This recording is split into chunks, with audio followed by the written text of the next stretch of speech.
Don't you think there's some fatigue too? Because everybody's been screaming about Trump as a fascist for the last almost 10 years now.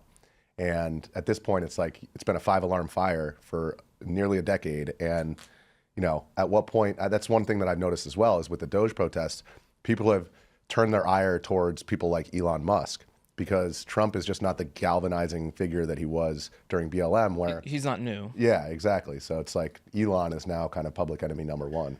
I mean, I think that it makes sense that Donald Trump is a known quantity now to most Americans, but I think that the fact that he has such a high approval rating now as well, comparatively. Oh yeah. I mean, he has, if you told a Democrat, if you told him 3 years ago, Donald Trump's going to win again, he's going to win with the popular vote.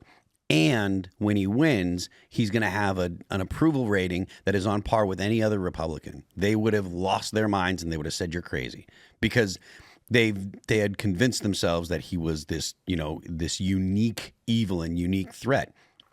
And now with like I said, his approval rating is very, it's normal. It's what you would expect from a normal politician. I don't think that most Americans look at him as, to your point, I don't think most Americans look at him as a threat to democracy or a threat to the United States the way that they used to.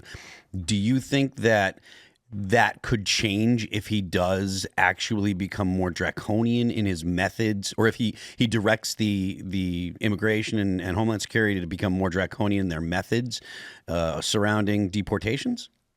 Well, define draconian. I guess. So what would you consider? So everyone that's over a certain age remembers the picture during the Bill Clinton administration where Emilio Gonzalez, I think was his name, and there's a dude literally pointing an MP5 at the father, trying to grab the kid. Everybody remembers that.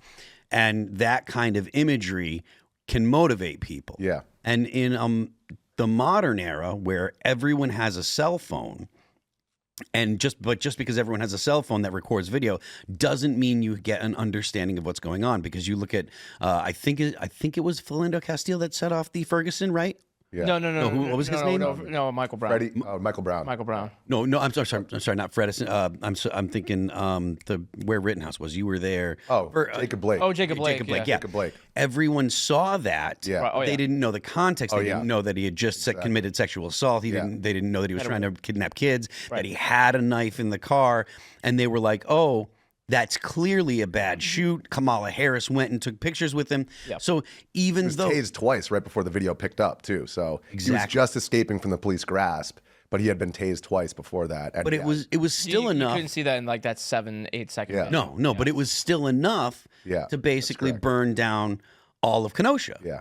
So is it your sense that we're in a position where a photograph or a video that is misunderstood could set things off the way that they did still? Yeah, and that's what I was referring to about like calling it like Jorge Flores. But yeah, I think, and that's why I think the administration is trying to not necessarily be careful, but they're trying to be prepared for any eventuality that can come to pass like that, because obviously, as we've seen, right, all it takes is one thing, and then everything goes haywire. So that's the unknown quantity. That's kind of like the X factor in all this, and of course the chances of that happening, of something either is bad or just simply looks bad, is going to increase, just because, like I said, the capacity to carry out this mass deportation is only going to increase as time goes on. Don't you think that people now though are more aware of the way that these things function? Like, you remember the whole thing, was it the Texas National Guard or the Border Patrol, the whipping? Oh yeah, the Border Patrol, yeah. And like that was dispelled pretty quickly. People were like, no, that stayed alive for a lot longer than it should have. Yeah. And I mean, obviously, like today, most people would say, but I mean, that year, a lot of people, I mean, that was like the only thing that got Democrats to the border, right? It was like, so I don't know. You see like stuff that just goes viral on social media still these days, and that aren't as, not as like abrupt and in your face about stuff, and people still eat that up. I mean, like example, like when Secretary Hegseth was drinking water, and all these viral posts on X, they're like, oh, look, he's drinking on the job, and it's like, no, that's his palm through through it. So I don't know. I don't.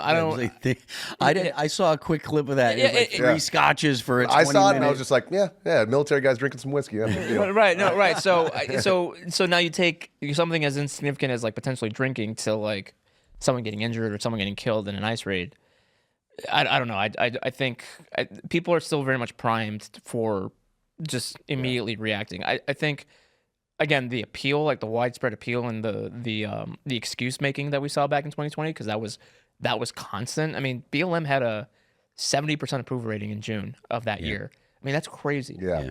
Do you think that was legitimate, or do you think that was just fear of not saying the right thing? How much? Because there was definitely. I mean, everybody remembers the pictures of people in D.C. surrounding that woman who was like, and they're just like this, and she's surrounded by basically college kids, and good for her that she never really gave in to them, but that's intimidating. And that really does put a damper on people's ability or people's inclination to stand up and say, no, I don't. And I think this is a bad thing. You were risking a lot by coming out and saying, no, I don't. Black box on Instagram. Thanks for watching this clip from the Culture War podcast. We're live every Friday, 10 a.m. to noon. So subscribe and come hang out.